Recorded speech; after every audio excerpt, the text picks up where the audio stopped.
Jonier Nainggolan, berhasil mencuri perhatian warganet, khususnya warga Medan Sumatera Utara. Dari pedagang kaki lima, tukang becak, sampai caleg Partai Garuda DPRD Sumut. Nama Jonier M. Nainggolan Spede. Tempat lahir Medan, tanggal 2 Mei tahun 1975. Istri, Rosyanti Borugultom, AMK. Tempat lahir Bekala, tanggal 2 Desember tahun 1978. Anak pertama, Joshua Anugrah Nainggolan. Anak kedua, Yohana Krenzia Nainggolan. Bapak, Sintong Nainggolan. Ibu, Mangilir Boru Marpaung. Alamat Jalan Pelita 4 Gang Serayun No. 11 Medan. Data riwayat pendidikan, SD, HKBP Sidorame Medan, lulus tahun 1987. SMP, HKBP Sidorame Medan, lulus tahun 1990. SMA, Negeri 92 Jakarta, lulus tahun 1993. Institut Keguruan Ilmu Pendidikan Negeri Medan, lulus tahun 1998. Pekerjaan, PT Telkom Indonesia di Medan, sebagai marketing tahun 1996 sampai tahun 1997.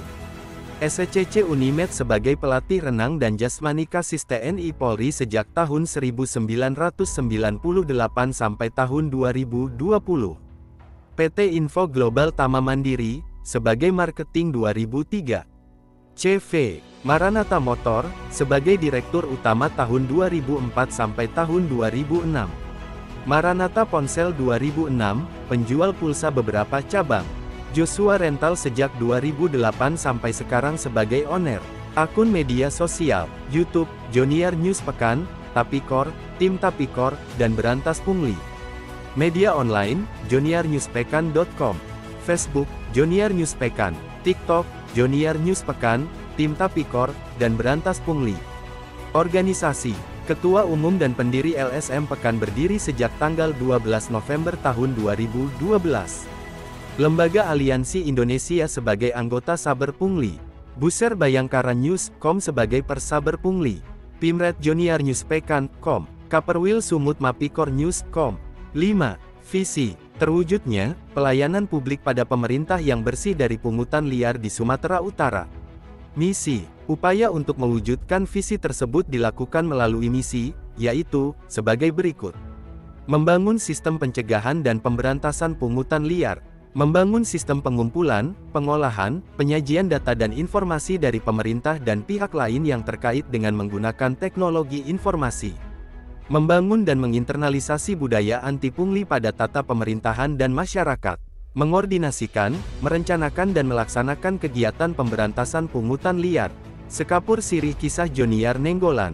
SD, membantu orang tua berjualan di pasar pagi Kampung Durian Medan, sempat jualan kue keliling jalan kaki dengan keranjang ditenteng pakai tangan.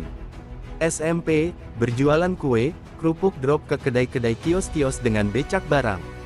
SMA, Negeri 92 di Jakarta Utara sembari membantu nenek berjualan di Pasar Senen tiap hari sepulang sekolah. Kuliah di IKIP tahun 1993 Medan sembari menarik becak barang, bangun jam 3 pagi 7 pagi selesai lalu masuk kuliah jam 8 dengan naik sepeda, kadangkala selesai pulang kuliah sembari kerja di Amos Elektrik dan membawa becak barang kulkas, mesin cuci, TV hasil perbaikan. Tahun 2003 bekerja di PT Info Global Tama Mandiri Jalan di Penogoro Wisma BII lantai 4 sebagai marketing, dan sempat ditawarkan sebagai supervisor, namun akhirnya saya mengundurkan diri. Tahun 2004 membuka showroom motor dan bengkel CV Maranatha Motor Jalan Rakyat No. 96B Medan sebagai Direktur Utama. Menikah pada tanggal 22 Mei tahun 2004.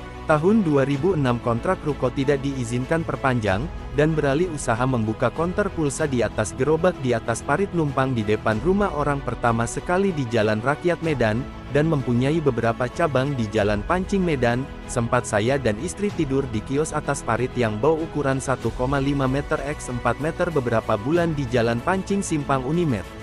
Pada tahun 2007 melakukan pinjaman 75 juta di Bank BNI untuk usaha jual pulsa dan membeli kredit sebuah mobil dengan jaminan surat rumah orang tua.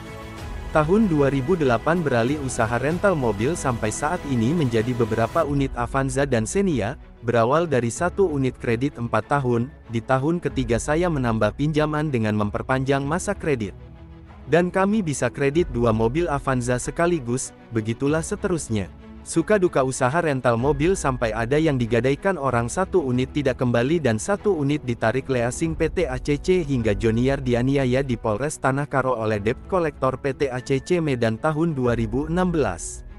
Saat itu dengan Kapolres AKBP Rio Tarigan. Hingga saat ini saya tulis tidak ada tindak lanjut laporan kepolisian dari Poldasu.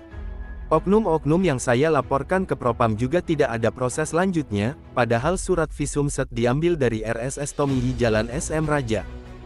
Tanggal 12 November 2012, mendirikan Lembaga Swadaya Masyarakat LSM, Pemantau Kinerja Aparatur Negara, sebagai Ketua Umum sekaligus pendiri. Pertama sekali membela kasus seorang ibu guru di SD Muhammadiyah Jalan Mustafa Medan, yang pasca melahirkan cesar dengan cara dibius berulang kali, hingga sempat mengakibatkan kelumpuhan. Kasus tersebut menjadi berita nasional di tahun 2013 di media televisi dan cetak. Akhirnya si ibu bisa kembali berjalan normal setelah berulang kali pertemuan di DPRD Kota Medan Komisi B, dan pihak rumah sakit bertanggung jawab atas pemulihan si ibu guru dengan terapi. Tahun 2015 bekerja di PT Mawatindo, pengawas proyek, di kawasan ekonomi khusus KEKSEI Mangkai Perdagangan Kabupaten Simalungun. Tahun 2017 mulai aktif di media sosial, awalnya di Facebook melihat maraknya pungli di kota Medan, sempat beberapa kali Joniar dianiaya, leher dicekik, tangan dipelintir, kaki ditendang. Kemudian mengembangkan diri di media YouTube hingga saat ini. Tujuan media untuk memberikan edukasi kepada masyarakat dan koreksi sosial kontrol, untuk perbaikan aparatur kita menjadi lebih baik lagi-lagi. Tahun 2018 mendaftar sebagai supir online di Gokar, InDriver dan Maxim.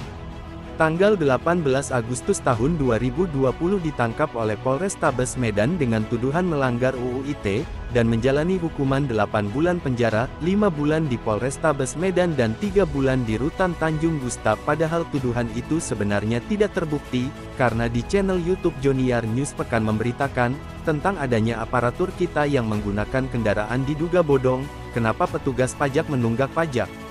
Hal teraneh dan kasus yang dipaksakan, dengan pelapor Aibtu JG, padahal STNK atas nama anaknya, dari 10 unit mobil yang terekam, mengapa 9 unit lagi tidak bisa dibuktikan keabsahan pajak kendaraannya. Berita tersebut menjadi berita nasional dan ditayang di siaran langsung Mata Najwa. Dalam penjara Polrestabes Medan, kami dibuat sengsara, berbanding terbalik di Rutan Tanjung Gustaf kami diberi 1 ruangan yang sengaja dikosongkan untuk kami Blok B1. Makanan kami selalu berlebih dan diantar jemput, air minum dan air mandi kami sangat bersih bahkan bisa langsung diminum, bebas beribadah, setiap hari kami selalu sedekahkan makanan kepada kawan-kawan tahanan lain. Ingat Tuhan tidak tidur, Jaksa Penuntut Umum, JPU, yang memaksakan kasus kami telah dipanggil Yang Maha Kuasa tahun 2022. Bulan September tahun 2022 dipercaya sebagai Kaperwil Mapikor.com di Sumatera Utara. Bulan Oktober tahun 2022 mendirikan media online JONIARNWES Pekan.com sebagai pimpinan redaksi dan owner. Tahun 2022 bergabung dengan Partai Garuda di DPD Provinsi Sumatera Utara. Tahun 2023 resmi mencalonkan diri sebagai calon legislatif DPRD Sumut dari Dapil Sumut 1, Medan A, dari Partai Garuda dengan nomor urut 1 kiranya Tuhan berkehendak, sesuai maunya, amin. Sampai saat ini masih tetap eksis membantu, mendampingi pengaduan persoalan-persoalan hukum di masyarakat, dan puji Tuhan saat ini kepolisian kita lebih baik lagi dengan membuka diri dan siap dikontrol dari LSM dan media. Joniar merasakan banyaknya urusan-urusan hukum yang dipermudah pihak kepolisian. Demikianlah sedikit riwayat singkat Joniar Nenggolan. Jika ada salah-salah kata, tingkah laku saya terlebih dahulu haturkan mohon maaf yang sebesar-besarnya. Jayalah negeriku Indonesia.